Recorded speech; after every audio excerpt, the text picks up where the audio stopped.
The views expressed and the opinions given by the individual host and their guests do not necessarily reflect those of ParaX, its affiliates, or its sponsors. It's coming. All these voices.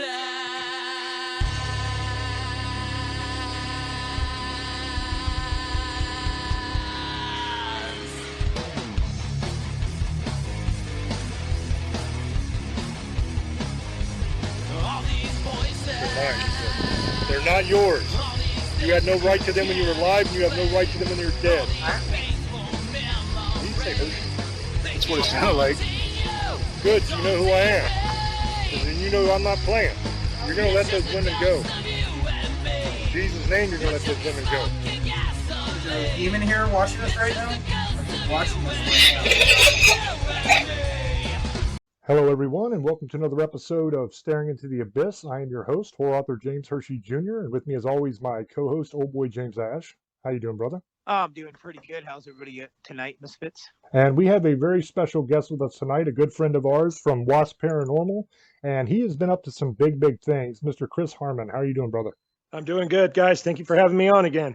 Really appreciate it. Always, brother. You're always welcome. So, floor is yours, basically.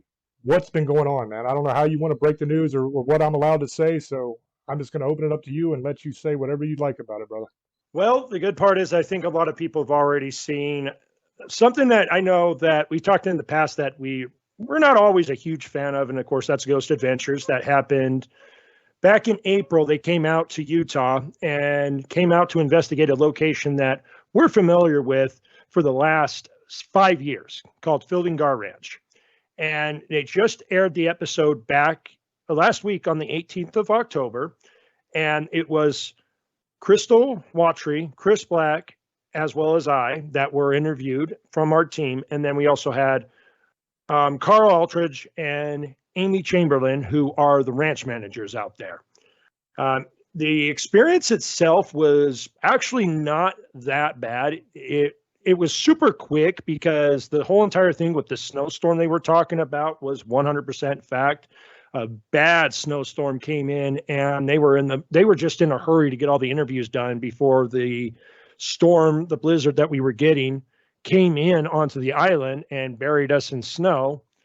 And so it was super quick and fast, but how they handled it was still very professional, very respectful. And I had a good time talking to them about some of our experiences that we had, which was 100% truth. There was nothing false about what we were talking about because we've experienced it ourselves as well as others on the island. That it definitely was an interesting episode, to say the least. I was pleased with it. It was really cool that WASP had the opportunity to show people about this place because Fildingar Ranch is not a well-known hotspot for paranormal.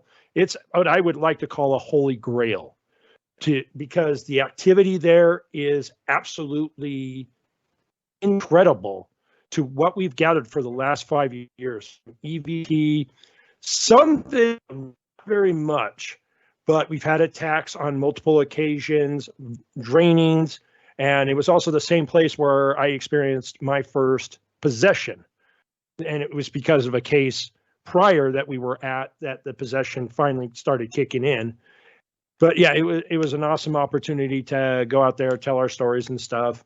It was a really good time. WASP is starting to grow even more. We've gotten a couple of cases that have come up. We have our team right now of Rick McBride, Crystal Watry, and Andrew Parks, who is up in Logan, checking out a location, which hopefully we can get some answers for them. And it sounds like we've made an impression on them that they want us to come out again. I found out today that there is a location that I've been trying to get into for 23 years is finally going to happen, probably in November or December. So I'm excited about that. Fortunately, with that one, I can't really go into much detail on, but it's going to happen. Just recently, as a matter of fact, we were at a Comic-Con convention known as FanX in Salt Lake City. We were there all 3 days. I got to meet a lot of interesting people. A lot of people came to our booth out there and just loved what we were doing. They were very impressed. The cool part was I actually got to meet up with Jim Morse, who is the property manager of Skinwalker Ranch. And there's my foot's in the door on that one. So a lot of things are going on right now. Pretty positive, to say the least. Yeah, that's awesome, brother. That's No really worries. really cool that you're able to get foot in the door with Skinwalker Ranch, and I'm excited for you. All the good stuff happening for you, man.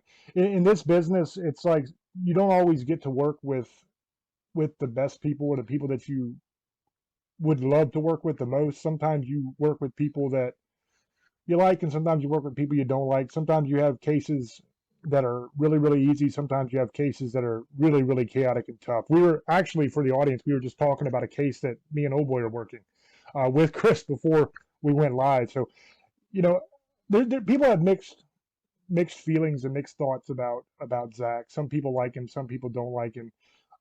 There's a few things that they do that I don't particularly agree with. One of them being the idea of having a museum. I think that's just an appetite for destruction, to quote an old GNR title. That's a bad, bad thing, because the way I look at it, there's only two options here. Either one, you're absolutely full of crap. None of this stuff is real, and you're just scamming people, right? That's option number one. Or option number two, you actually have items in that museum that have attachments. So you are bringing the public in with no form of protection, no way to actually protect them or keep them safe. And you are exposing them to crazy levels of spiritual danger. And I think that's just unbelievably irresponsible. Would you like to comment on that? Either way, what your feelings are on the museums, what your feelings are on basically everything I've said, either way that you feel. With Zach Bagans and his crew, our experience with them when they came out was positive. I don't have a negative thing to say. He was very polite, which was very impressive, very professional, and very understanding too. And the one thing about that show that they didn't really see was how drained he was, because they traveled from Las Vegas to get into Salt Lake City. And right in the process, they hit that storm that hit him pretty hard, that he was so drained that he did not have a lot of energy to begin with.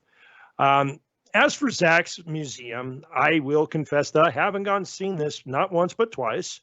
The thing about what you mentioned, though, with guests coming in without protection and stuff, that is something, yeah, I agree. You need to be very careful of, because people can walk away with attachments.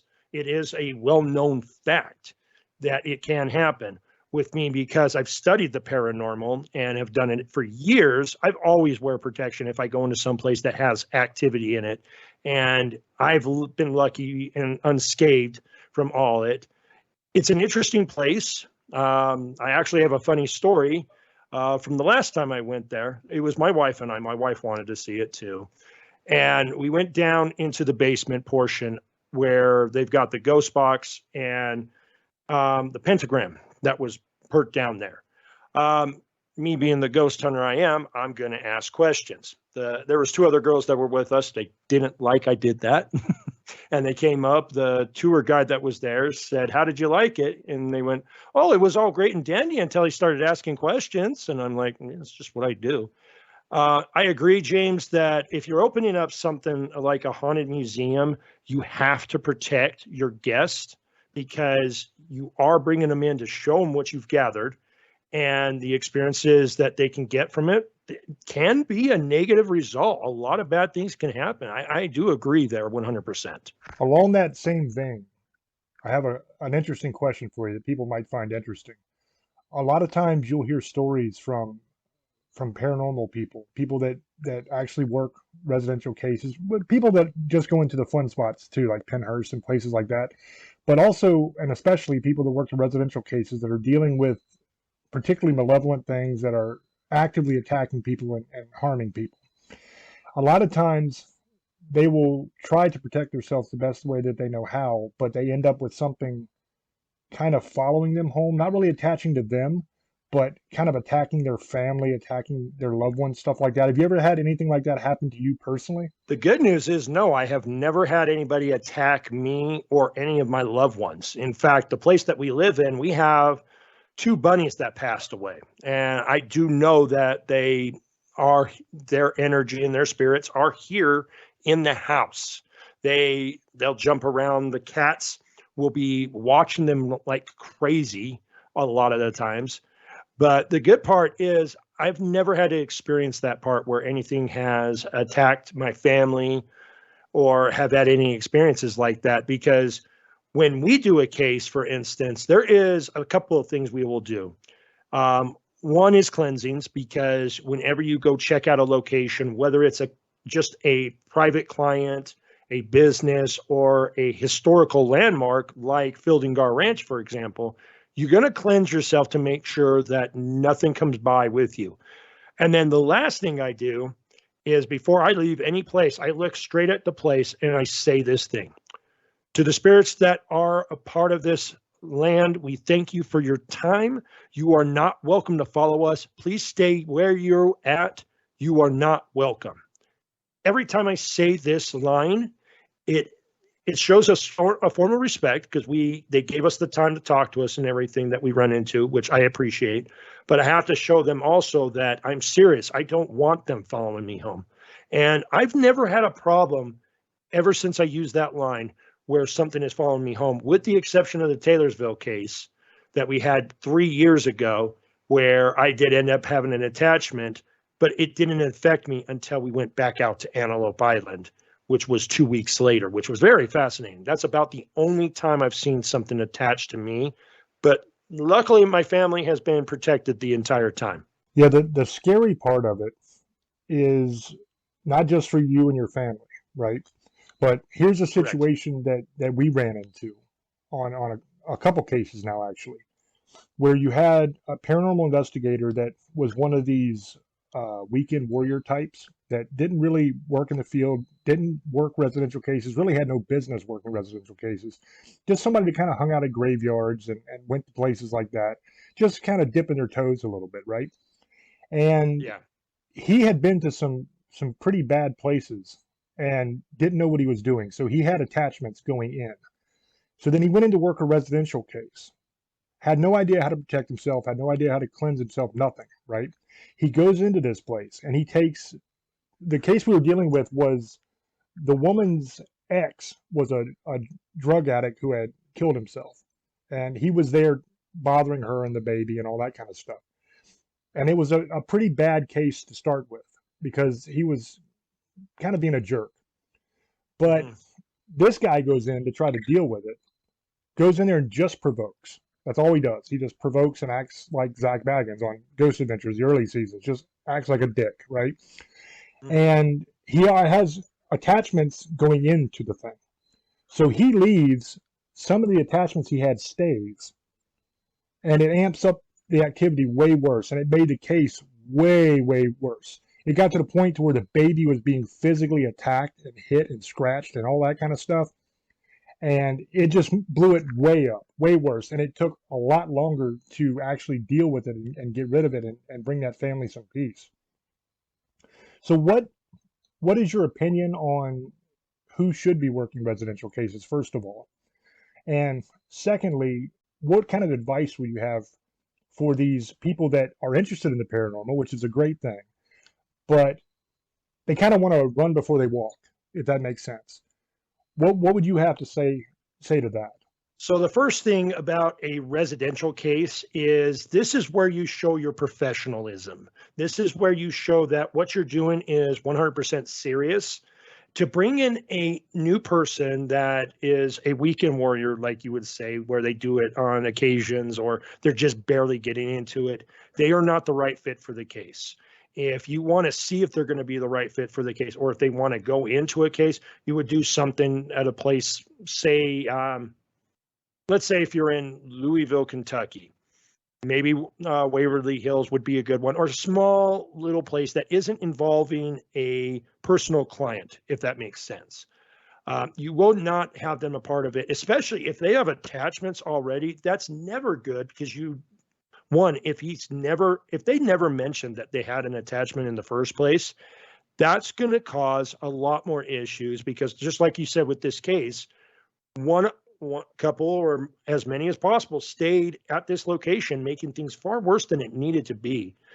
So for me, if I am bringing in a group to a client, I'm going to find the right people which is you're more experienced, the ones that know what to do, and more importantly, kind of get that case taken care of.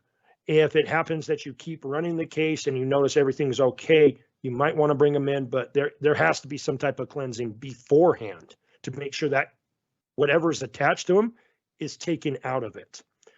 For anybody who wants to join the paranormal, I encourage it. And the funny part is I actually encourage skeptics to join more than anybody, because they're the ones that actually will open your eyes a little bit more to something. You may see where there's a cold spot and everything. They look right at the window. It's like either the window's open or there's bad circulation that the air's coming through, stuff along those lines.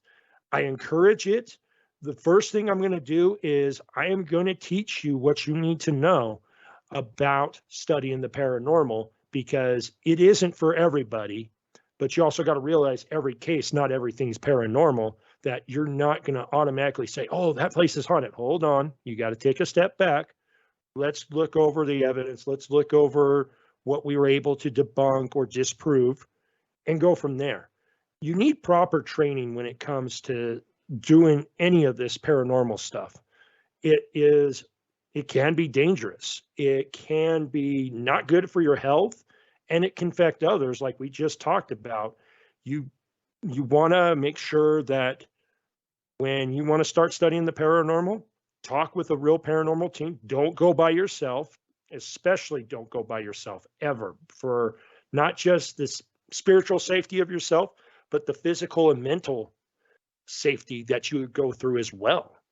So that hopefully answers your questions right there, James. Yeah, in that case, that wasn't somebody we brought in, because we rarely bring people in unless it's a case that's far away, that we have somebody on the ground in that area. That was one where the woman actually called him in, and then it got way worse. And then we found out about it because she contacted us and went in and kind of cleaned up the mess. You know what I mean? But I like what you were saying about kind of bringing skeptics in. That's a good idea. You know, I was a skeptic. I mean, I've been studying this stuff pretty much my whole life. I was a big fan of mythology and all kinds of different lore, and that's kind of how I got into the paranormal. But I was a scientist, bro. I was the ultimate skeptic. You know what I mean? I'm like, okay, prove it to me. Prove that this actually is happening.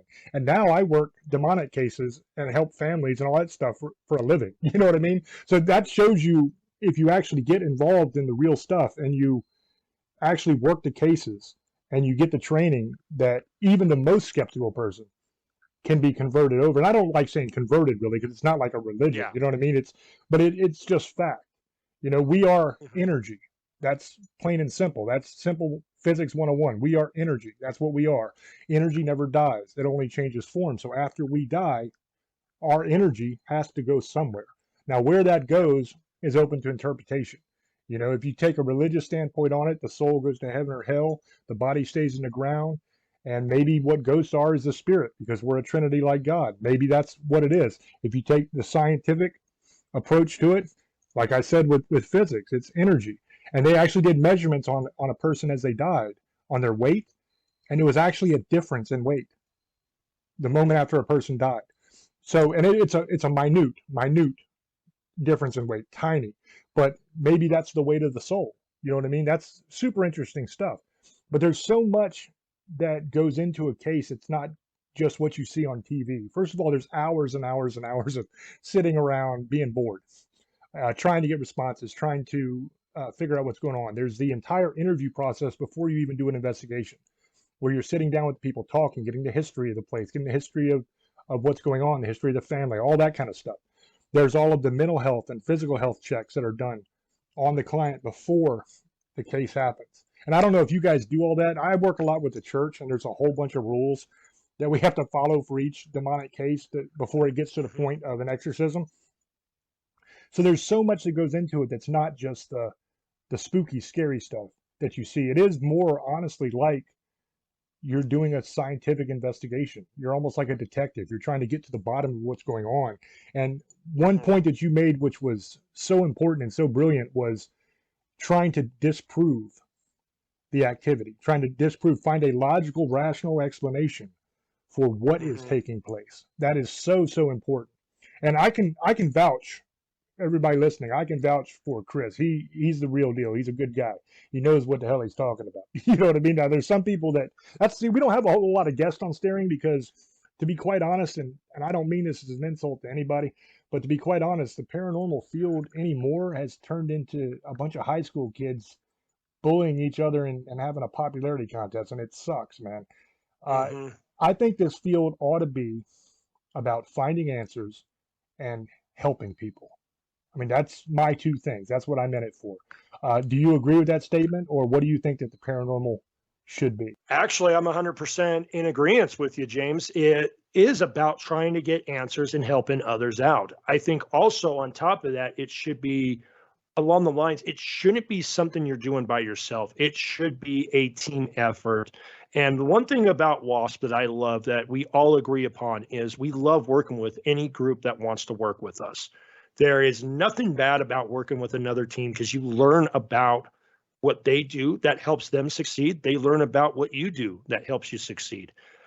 Going back to your energy comment, I wanted to kind of talk about that a little bit because the one thing I got to say is, James, you need to meet Rick, who is one of my founders, because you two would get along so well because everything you said about energy is exactly what he said before. We've had that discussion and it's really true. What does that energy do? Where does it go? What's the reason why it's staying behind? So everything you said there, I agree 100% as well. I honestly, everything you said, agree 100%. Okay, so here's the last question I'll ask you, then I'm going to throw over to Old Boy. This is going to be a controversial one. So if you do not want to answer it, brother, you do not have to. You can just say pass, okay? No hard feelings. No worries. Like I said, we work a lot of demonic cases and a lot of really, really malevolent cases. Basically, if we come in on a case, usually it's crap hitting the fan kind of situation. You know what I mean? Where bad things are happening. And that's literally just because of the way we work our cases, how we deal with the church and the actual order of exorcist. And so by the time it gets up the ladder that far, it's pretty serious. You know what I mean? So absolutely, there's a lot of people that have a lot of opinions. And I can tell you my opinion on what I'm about to ask you. As far as demonic possession, demonic attachment, any kind of case dealing with a demon, trying to cast out a demon, the stance of the church and my stance as well is that the only way you're really going to get rid of a demon is with the power of God. That's pretty much the only thing that's going to take a demon out. There's a lot of people that will call shaman. There's a lot of people that think that there are wicked ceremonies you can do and rituals you can do that'll get rid of demons. So that's the controversial part of it. What is your stance on casting out a demon? Is it possible to do without God? This is actually a very good question, and I actually don't have a problem answering it at all. I won't pass on it, trust me. When it comes to dealing with a demonic case, I think God has to be a part of it. There is no question about it. There is no way you can really get rid of something as demonic unless you have the power of God behind you. What I have learned when it comes to any type of possession, whether it's just a standard intelligent possession or a demonic possession, there are different routes and methods that you kind of want to watch out for to kind of help with the cleansing process or using any type of exorcism.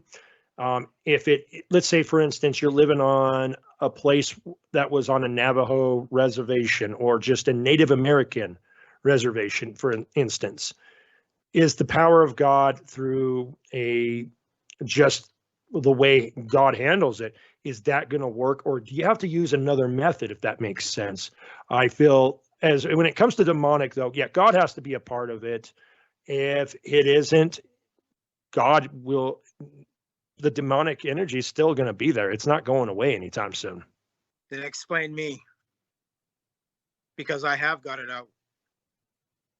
And that's why me and James differ on this, because I've worked on cases that he's tried to get something out and it didn't go. But the problem is, and this is what people need to realize, even know that you can get rid of it, it can attach to somebody else in the house, or it can get to a friend.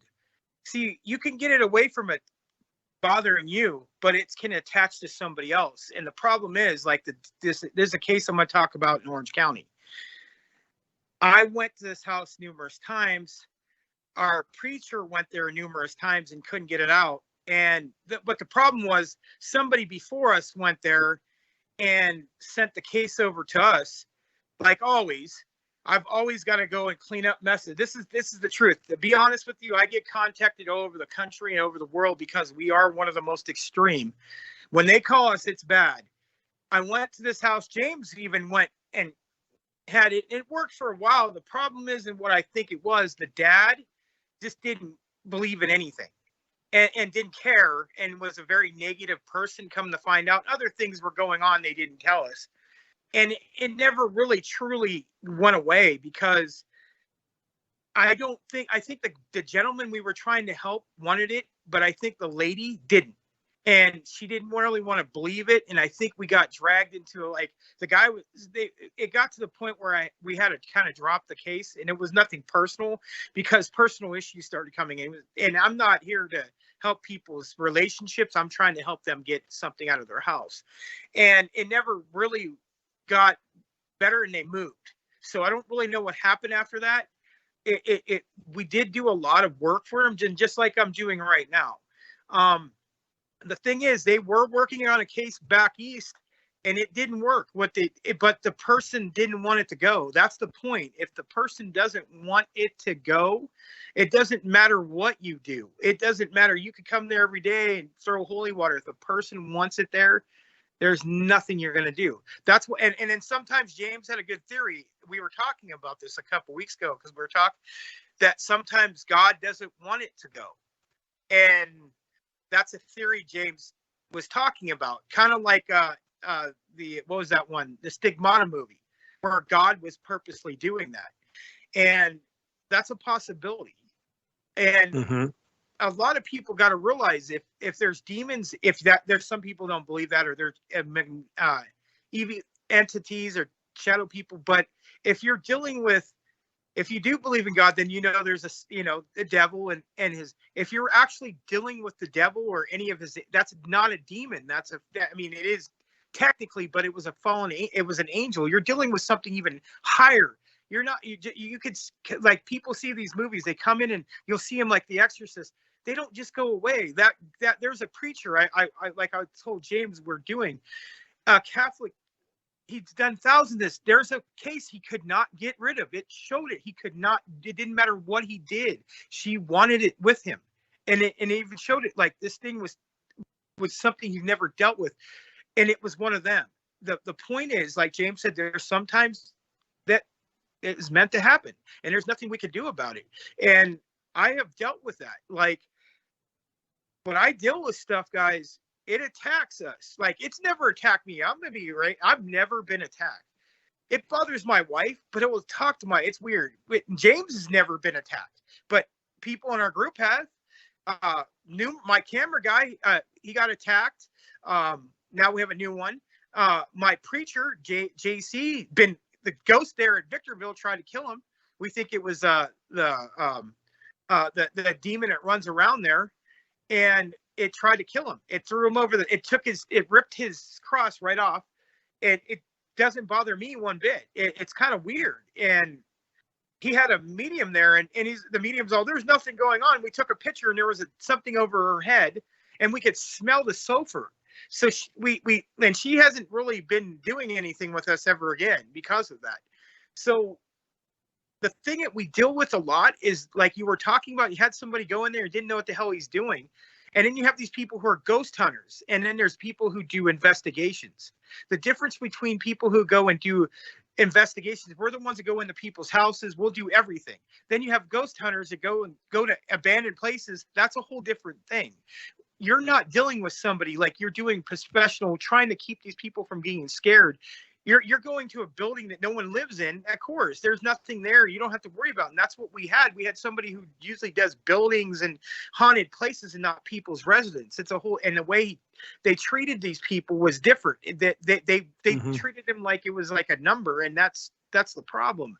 And that's what we're having a big issue with, people watching these shows. And they think they're going to be rich and famous, and they want to be, and that they don't care. Like you were saying, it's about helping people, but a lot of people are doing it to become famous. And the Baggins Museum, I had to help somebody who went there that got an attachment.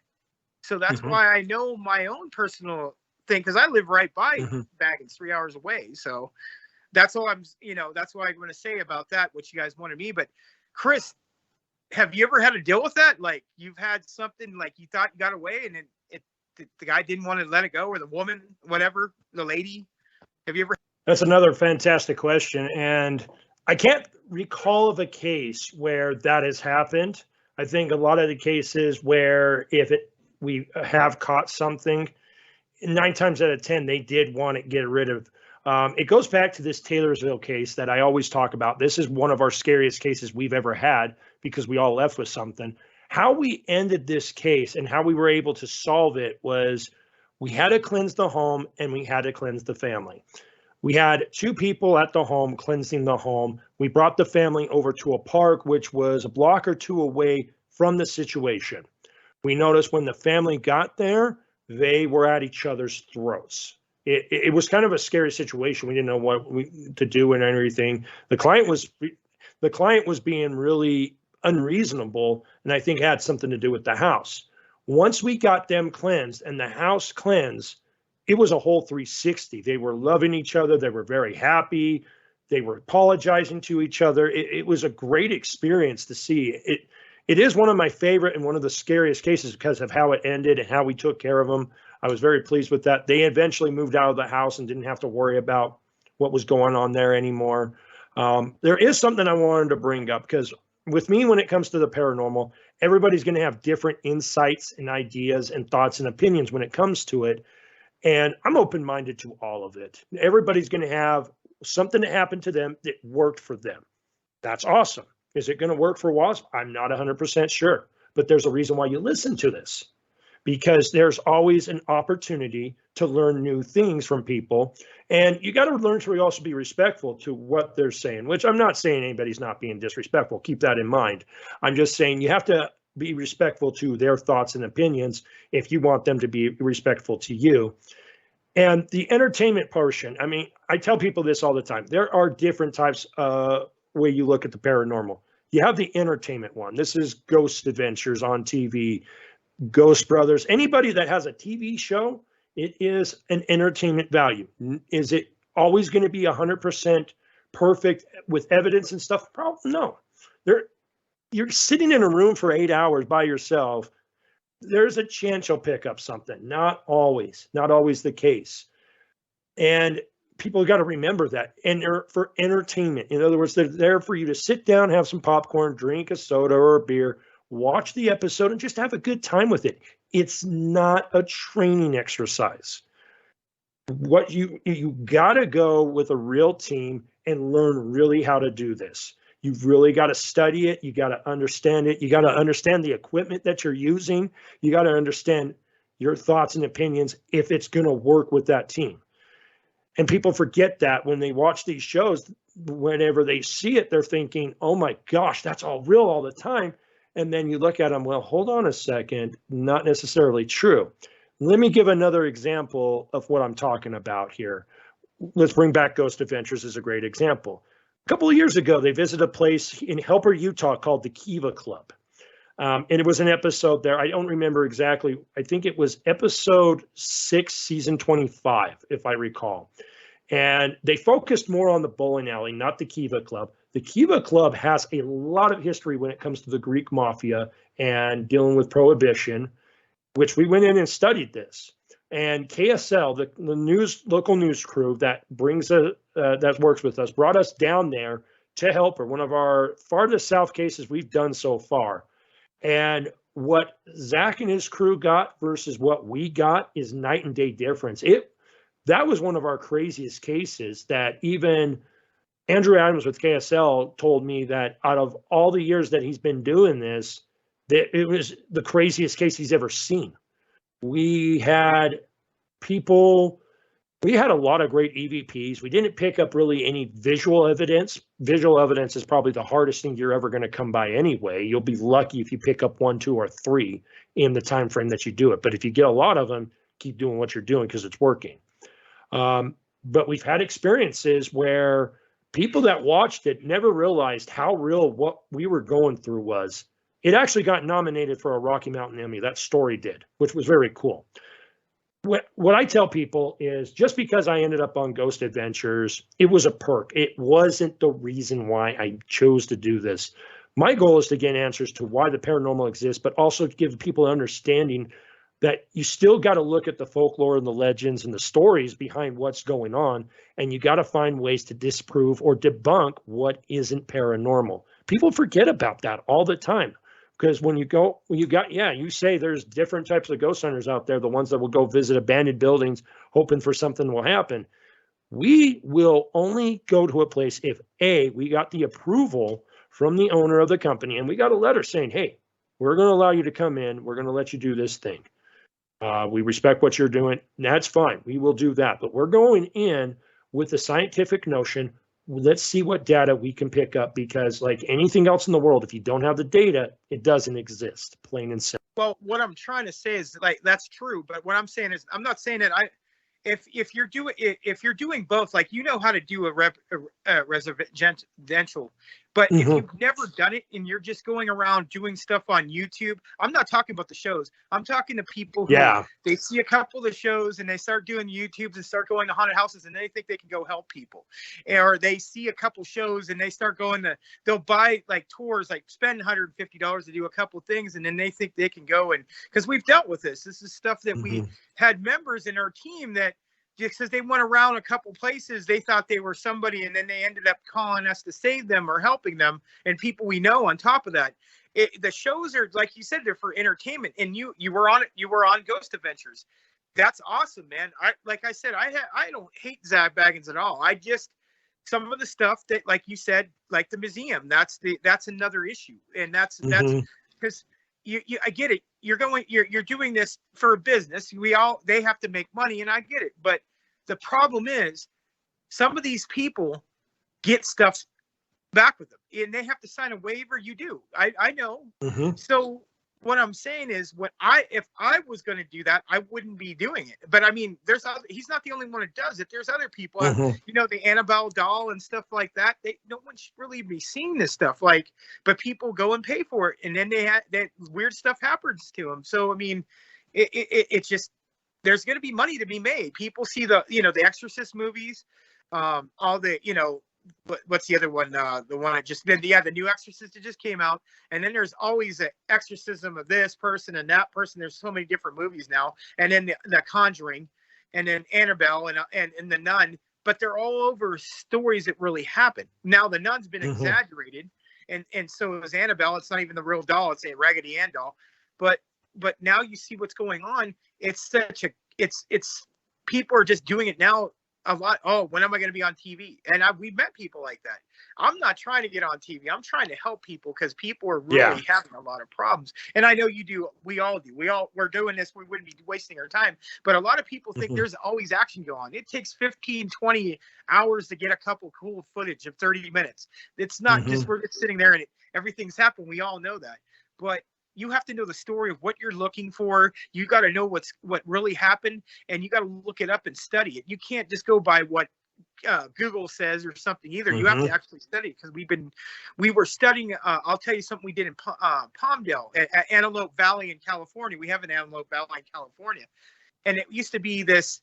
It was like a halfway house, kind of like but it was like not a sale asylum, but it was for like a home, like not a home, but a football player owned it, played football, and it kept saying this name. It said Krueger. We thought it was talking about Freddy Krueger, but it wasn't. The guy Krueger, actually, come to find out, we looked at history after, it was the guy who owned the place. So it was telling us who it was, and we didn't realize it was. And we read more of the story about it because we were out looking for places, and we were like an hour and a half away from my house. Where we go over California, looking in Nevada. That's the area we're at, and it came to tell us it was Krueger, and we looked it up. The guy's name was Krueger, and it was crazy. Kennedy Krueger, I think it was his name. He used to play NFL, and he went to some college, but in Lancaster, that out there, he ended up being buying a home, and it ended up being like it wasn't like a prison, but what do they call those places where they would? It wasn't a sailor asylum, but it was, you could go there, but you could leave. But it was like for people who have, it wasn't like you were locked in. It was like a level 1 kind of thing. And then you could tell it was all tore down, and it's sad because all it was left is like the cement floor, and that's it. And you could see all this stuff, but that's the stuff that people don't get. Like, I'm not doing this to become on TV. I mean, if it happens, cool. We're great. We're already on everywhere in the world anyway, but I'm not trying to get money. And that's what all of us are not trying to do. But that's what I'm saying, that like, if you're going to do this for a living, don't watch the shows. Do actually go find a team and learn how to do it. Sorry. And no, you're good. Actually, on that, I wanted to bring up a lot of the reasons why what you see on YouTube, these teenagers going out and doing, is because what they saw on TV. It's what they saw, and they think, oh, I can do this and be just fine. There's a lot more to it than just watching the TV shows. There's a lot of studying. There's a lot of work you got to put into. You got to also put yourself mentally into this every single time, that a lot of those people that are on YouTube don't necessarily do. And and honestly, the one thing about me that I didn't like the idea of bringing WASP onto YouTube is I want people to understand that what we're doing is legit. We're not faking anything. I refuse to fake anything, because that's not putting your credentials, and it's not showing the true side of who you are. All you're doing is just, when you're faking it, all you're doing is just trying to make that easy buck.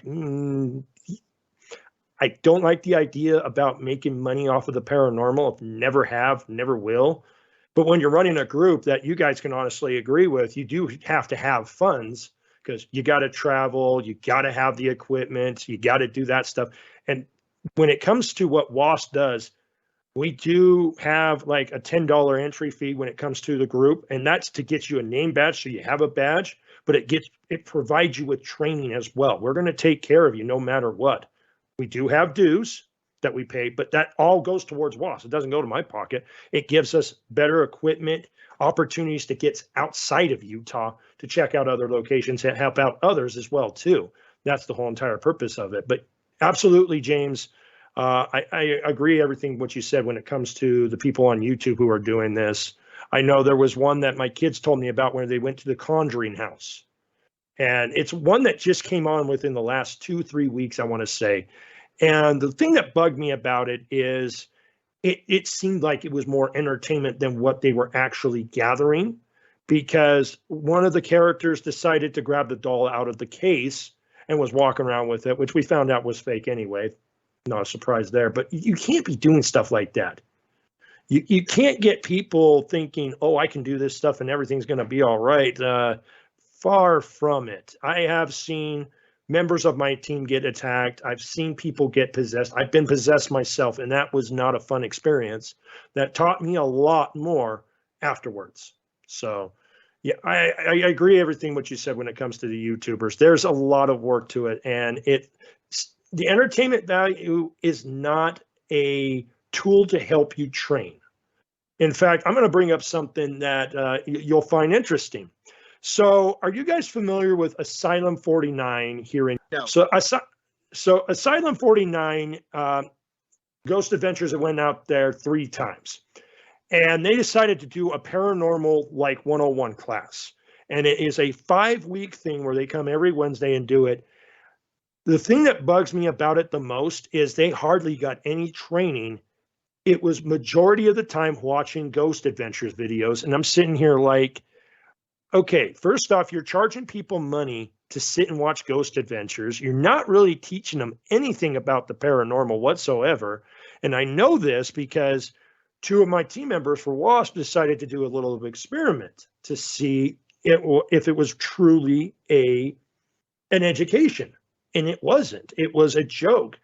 They were both very disappointed on what they saw. And to me right there, it's like, okay, if you're going to do stuff like that, you really got to train people. You got to show them how to use the equipment. You got to learn what questions to ask when you're doing an EVP session. Don't do anything that could harm you or hurt you or be disrespectful to the spirits. don't do stupid things. You have to have common sense when it comes to this. And if you don't have common sense, you got to have the education, regardless of if you have common sense or not. You still want the education regardless. I don't charge anybody for anything. We do everything for free. Yep. And we don't charge anybody as well. I know. I'm just saying, well, I don't know what they do back. I know I don't, but unless if it's like, if I go to Vegas, I just say, hey, I'll take a donation for gas. I don't charge anybody for cases. And if I teach you, I teach them for free. Unless I'll say, hey, give me some gas money. James, I don't know how they do it, but I don't think he doesn't take money. I don't know how our other team does. I think they might take donations, but I try not to take any kind of money from anybody, unless if it's like you're saying, if we're going back east or something, that's a whole different story. That I understand that part of it. But like I said, I get it. That's why I'm saying we are, and I understand you got it. You guys are going over the place. You guys got to get some help, but you're not going out and buying Lamborghinis and cars and getting millions of dollars. That's a whole different story. That's what some people are doing. Like we're dealing with a case. They're buying spells from people off of YouTube and stuff like that, making money off of people saying they can help them. And that's another thing. I don't know. Have you ever had to deal with that? Like we were talking about earlier before the show. Did you ever have to deal with somebody saying they're buying spells or having witches try to help them? And then, that's just making it worse to what we're dealing with now. Yeah. And it's funny you bring that up because there is a group here in Utah. I won't name them because I try to be respectful to every group possible because there's an opportunity you can work with them.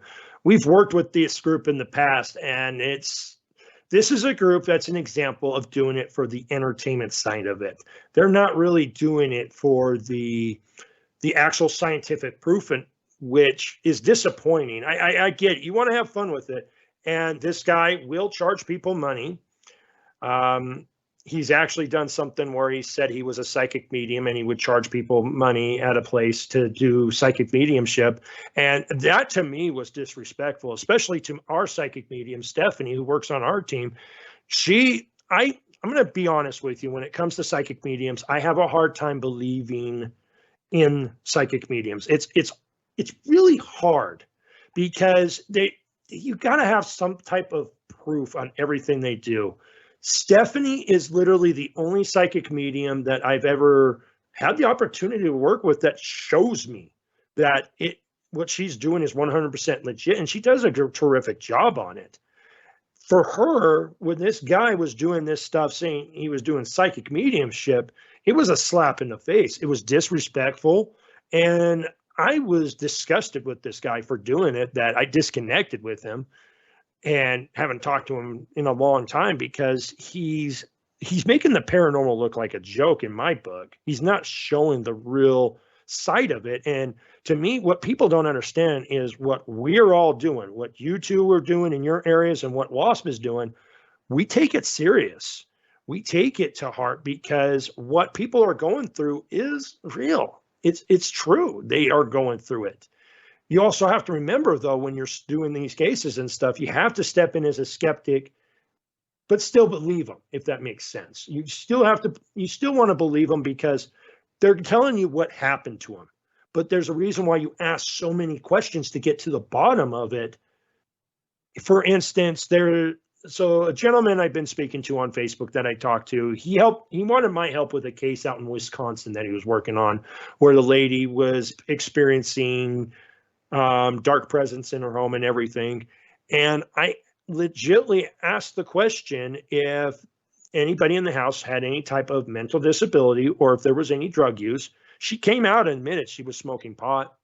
And with everything that was going on, did I judge her for it? Absolutely not. I didn't bring it up to the police. That's none of their business. And it's nobody's business anyway, what you do outside your home. It's nobody's business. But the reason why we ask those questions is to get to the bottom of how they experienced it, why they experienced it. Is it legit paranormal or is it something we can disprove? I don't know what happened with that case because I went in and just interviewed online with her. And that's the last I've heard of it. He's handling it in another area and hopefully everything's working out. But there's a lot of questions that are sometimes hard to ask. I'm going to be honest. Yeah, one thing I would say to everybody listening, if you're experiencing something and you need to call somebody, you need some help. The first rule of thumb, and some people may disagree with this, but I'll say it. If the people offer you help in exchange for payment, right?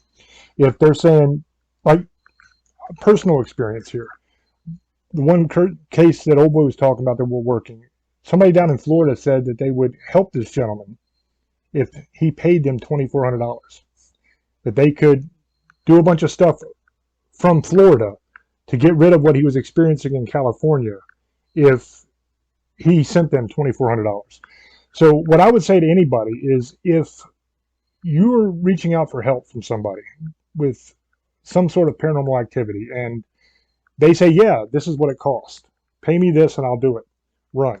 Just run. Because the legitimate people that are actually going to be able to really help you and that really do this, we don't charge. You know, as Old Boy mentioned, sometimes there's gas that gets thrown in, that kind of thing. That's understandable. You know, I don't even accept that myself.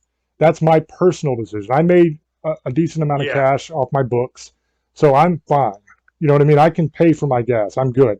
And the reason I don't do it is not because I'm better than anybody or anything like that. The reason I don't do it is because I honestly feel like I was called to do this. I'm doing God's work. I'm doing what I'm supposed to be doing. And for me personally, if I was to charge people money or accept money for doing God's work, it cheapens it for me, if that makes sense. I don't feel good about it. I got a feeling in my gut that tells me, don't do that. That's not right. You know, and I've learned to listen to those feelings. So I would say that. And then on the psychic medium thing, and I've said this before, and my God, people have blown up my inbox and everything over it, dude. They've gotten so mad at me. The overwhelming majority of psychic mediums are full of crap. They are fake as hell, man. I'm not saying all. Okay, you do have a few that I can't explain. They've known things they shouldn't have known, and I have no explanation for it. Not just stuff they can look up. Like stuff with me personally they've known. It's like, how do you know that? Nobody knows that. You know what I mean? So I can't say that there are no psychics whatsoever or no psychic beings, but I can say that I've also witnessed a hell of a lot of these people who are supposed to be psychic mediums, and some of them, and I'm not going to mention any names, but some of them who everybody knows who they are. They're big name people that will go on and pretend, and then afterwards, after they get a few drinks in them, they admit, oh, I don't know what the hell. I'm just BSing out there. You know what I mean? I don't have any powers. This is all a sham, you know?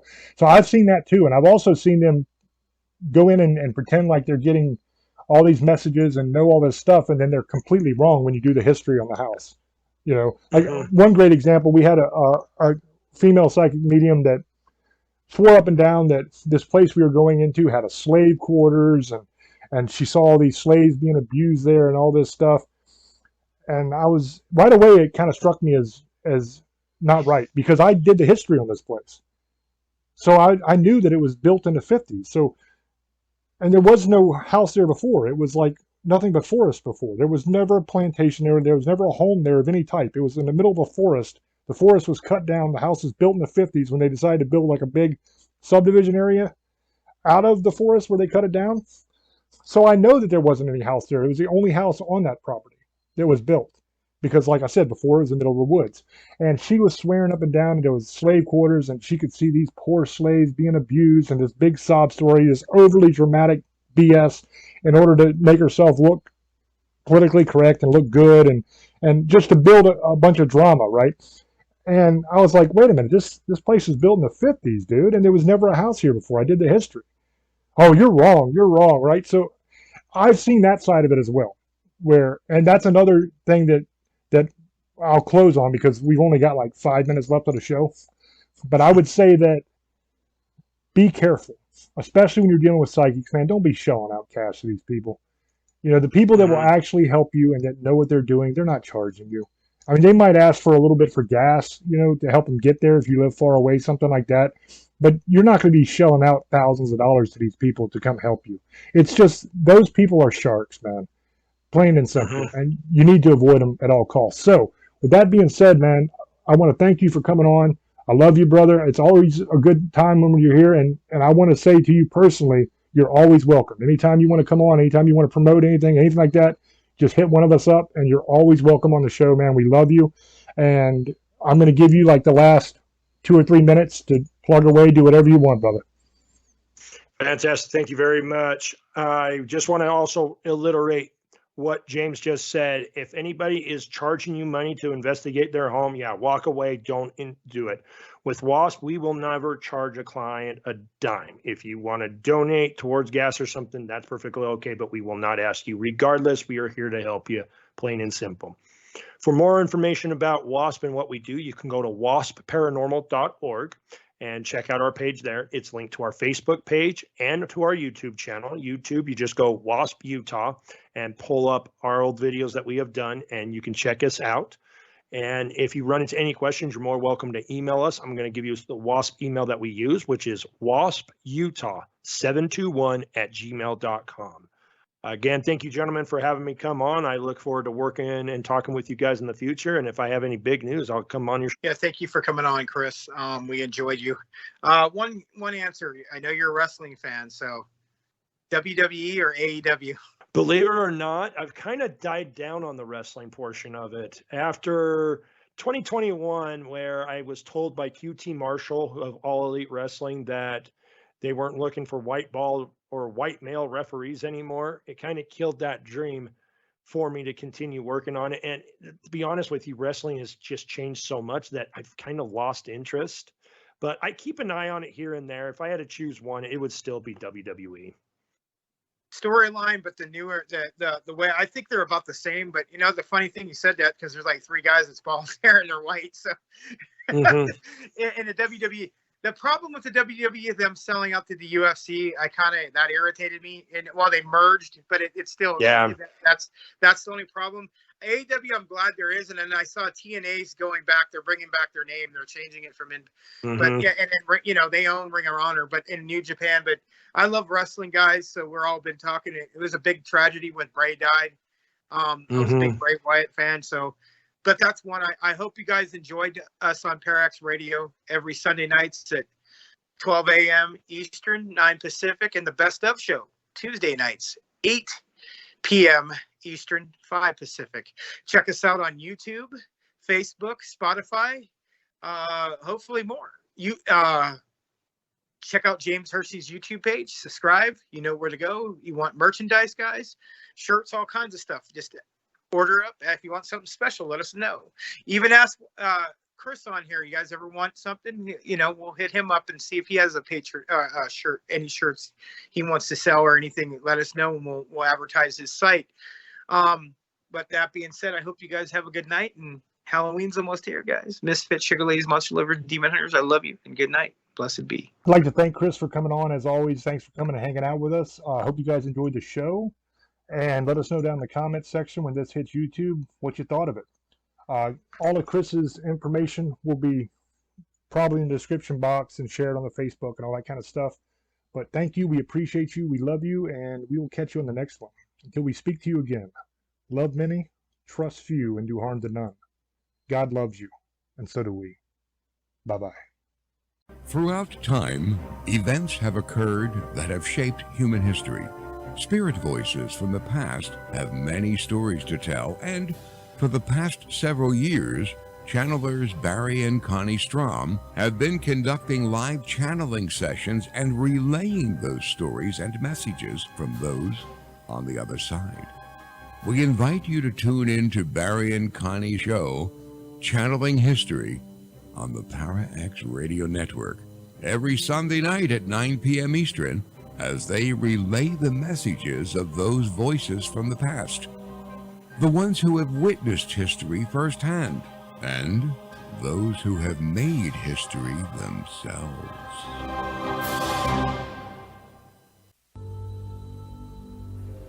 Hey there. I don't know if you've heard, but there's a great new radio show on ParaX. 2 hosts, 1 hour, and too much fun. Stephanie and Heidi not only talk about the latest goings-on in the supernatural worlds, they live it. They want to hear from you. They want to help you understand and guide you. And they want you to tune in. So, grab a friend or come alone to gather around that metaphysical table with Heidi and Stephanie. If you're interested in the worlds of the unseen, tune in to the Gathering Radio Show, Tuesdays at 9 p.m.